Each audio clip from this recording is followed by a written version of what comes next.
Somebody had asked, what did Hadi eat after? What was his cheat meal right after?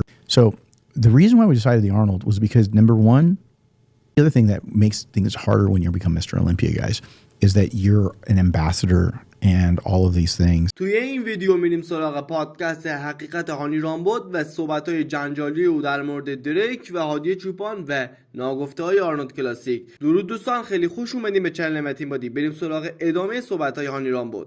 هانی در ادامه میگه جایزه مسابقه تا $500,000 افزایش دادن که این مبلغ خیلی زیادیه و ناز بیان میکنه که باید حتما دعوتنامه داشته باشن تا بتونن شرکت کنن. درسته؟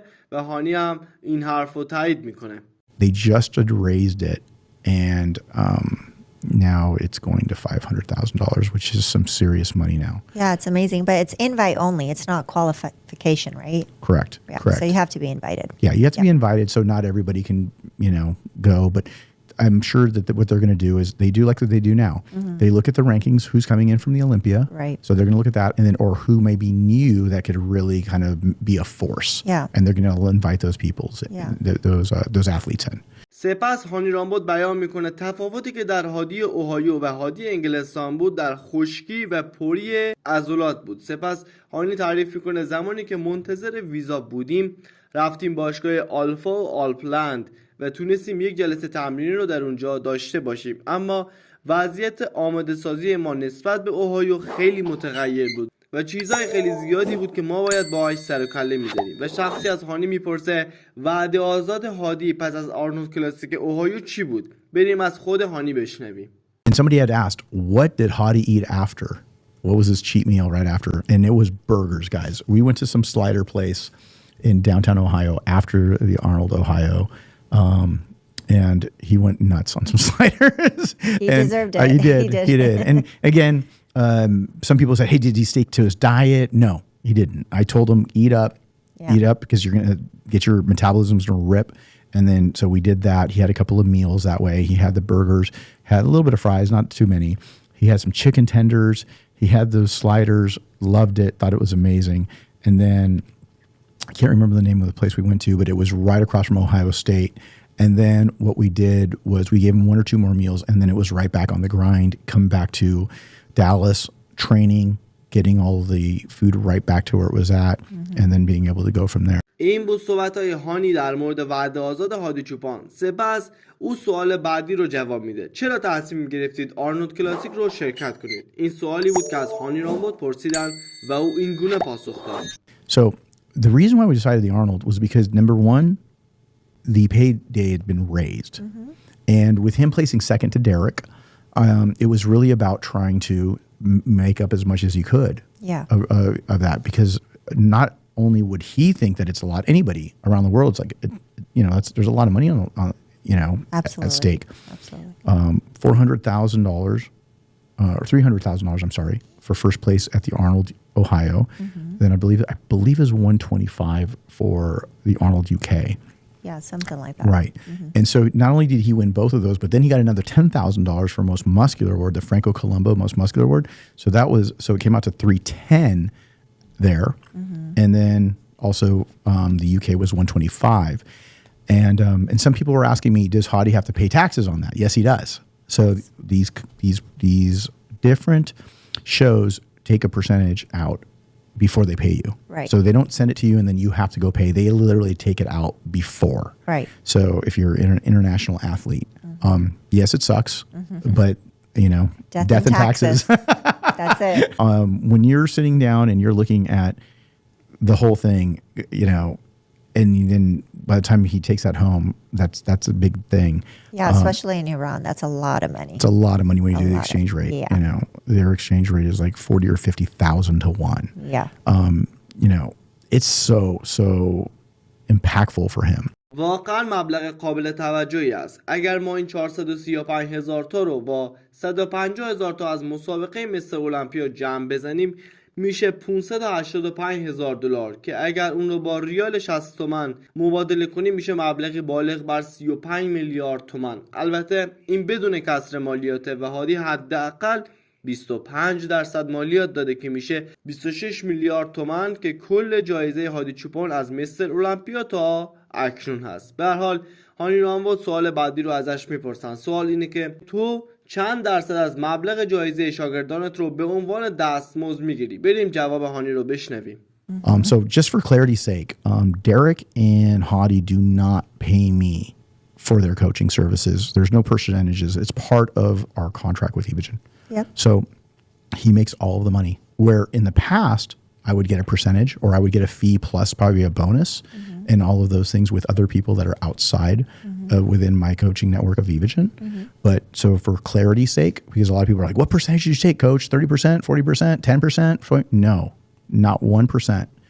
And also, obviously, it costs us money to, you know, to host them and to do a lot of those things. Yeah. But those are all part of the agreement that goes along with that. خیلی جالبه دوستان. هانی رامبد بابت تمام زحماتی که میکشه مبلغی از شاگردانش دریافت نمیکنه، ولی باید این موضوع رو هم در نظر بگیریم که هادی چوپان و امثال او تبلیغ ایوژن رو انجام میدن. همونطور که میدونید ایوژن کمپانی برای هانی رامبد است و یکی از بزرگترین شرکت‌های مکمل سازیه. در ادامه خانم ناز و هانی رامبد در مورد پسر 10 ساله خود کامرون صحبتایی میکنند که جالب است. هانی میگه چون اکثرا ورزشکاران بزرگ و حرفه‌ای میان منزل ما و من با اونها صحبت میکنم، کامرون این حرفها رو شنیده و یه جورایی آموخته شده و حتی دیدم میره توی یوتیوب و ورزشکارانی رو میبینه و به من میگه بابا این شخص باید زیر بغلش قوی تر بشه. و هانی میگه این حرفها برای یک بچه 10 ساله خیلیه. ناز میگه حتی وقتی داشتیم لایو استریم آرنولد کلاسیک رو میدیدیم، کامرون پوزینگ و فیور بقیه رو تحلیل میکرد و حتی دیدم که داشت یک بار حضوری به هادی چوپان توصیه میکرد. سوال بعدی که از هانی میشه اینه که دریک رو چطور میبینی و در حال حاضر داره چه کاری رو انجام میده؟ Great question. Derek is now, obviously, he just had the baby. Yes. Right? He's a daddy. He's a daddy. New daddy. Yes, a new daddy. Him and Jelson, I think, are going to make amazing parents. And Jelson's so maternal and so connected. And so, what you do for Hadi is what Jelson does for Derek. Oh, yeah. You know? 24/7. Yeah, you for know? sure. Taking care of him. Yeah. And I think that it was very motivating for him. Yes. I think he's been traveling a lot, Yes. you know, being an ambassador as Mr. Olympia. And I think he was in Korea with his new brand, you know, doing stuff for New Tech, his new sponsor that he's working with over there. And so congrats on that. He did a great job at the Evogen booth, shaking hands, kissing babies, literally, Yeah. For the 3 days. Yeah. And then and I think that I, you know, said, how are you feeling? He goes, bro, I am so motivated because he just saw the best version of Hadi.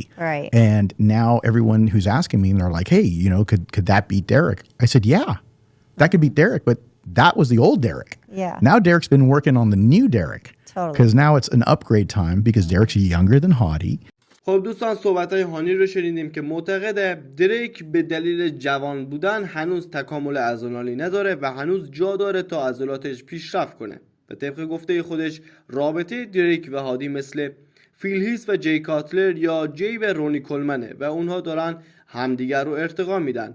به نظر او المپیای امسال بسیار جذاب خواهد بود. در ضمن میگه آرنولد کلاسیک امسال هم بسیار جذاب بود، زیرا سامسون اومده بود از عنوانش دفاع کنه و هادی هم اومده بود تا خودش رو ثابت کنه. البته باید بگم موضوع پول هم خیلی مهم بود. امسال $300,000 بود و سال دیگه $500,000 خواهد بود و قطعا استیج شلوغ‌تری رو خواهیم دید. هانی رامبد میگه این دیگه عنوان یا تایتل آرنولد کلاسیک یا مستر المپیا نیست، بلکه مسئله پول هست و انگیزه خیلی بیشتره. دوباره هانی در ادامه میگه دریک با دیدن هادی و سامسون خیلی انگیزه گرفته و به هانی گفت من آمادم. در ضمن هانی یک صحبت خیلی دردناکی رو بیان میکنه. بریم با هم دیگه بشنویم. The other thing that makes things harder when you become Mr. Olympia, guys, is that you're an ambassador and all of these things. And I know that Hadi had so many requests, but he couldn't go because of the passport. Yeah. So he was jammed up. Yeah. But with Derek, obviously with American passport, you can pretty much go everywhere, Yep. right? Where he can't go. I think you're not supposed to go to Russia. Cuba, You can't maybe. go to Cuba. You're not supposed to go to North Korea. And definitely Iran. You're not supposed to go there. هانی رامبد در ادامه میگه نمیتونم صبر کنم تا بهترین ورژن دریک رو ببینم، چون دریک 6 سال از هادی جوان‌تره و خیلی جای رشد داره و همه ازم میپرسن که دریک رو بیشتر دوست داره یا هادی. دوست داری چه کسی برنده بشه؟ فرض کنید 2 پسر دارم و تو میخوای که این 2 پسر در بهترین حالت خودشون باشن و بذارم با هم دیگه مبارزه کنم و قضاوت رو به عهده داوران میذارم. هدف من همین است. اگر نظر من رو بخواین واقعا کار هانی سخته. تربیت دو شاگرد در یک دسته که رقیب اصلی همدیگه باشن کار سختیه. از این طرف باید هادی رو قوی کنه که دریک رو شکست بده و بالعکس از این طرف باید دریک رو قوی کنه که بتونه هادی رو شکست بده. واقعا این دوگانگی سخته. سپس هانی داستان حبیب رو بیان میکنه. منظور از حبیب دوست هادی چوپانه که همیشه همراه هادیه و هانی اشاره میکنه به زمانی که حبیب در اوهایو زبونش در کنار آرنولد بند میره و نمیتونه حرفای هادی رو ترجمه کنه. هانی اینطور میگه که او به شدت احساسی شده بود چون آرنولد برای ما مثل یک بت میمونه و همونطور که میدونید یک افسانه است و هانی دلیل ترجمه نکردن حبیب رو احساسی بودن حبیب در اون شرایط میدونه. هانی رامبد در ادامه میگه زمانی که روی استیج آرنولد انگلستان بودم لایو گذاشتم و 30,000 نفر توی لایو شرکت داشتن و اکثرا ایرانی بودن، اما زمانی که فیل یا جی قهرمان میشدن هیچ کدوم از این خبرها نبود و به نظرم آمریکا خراب شده.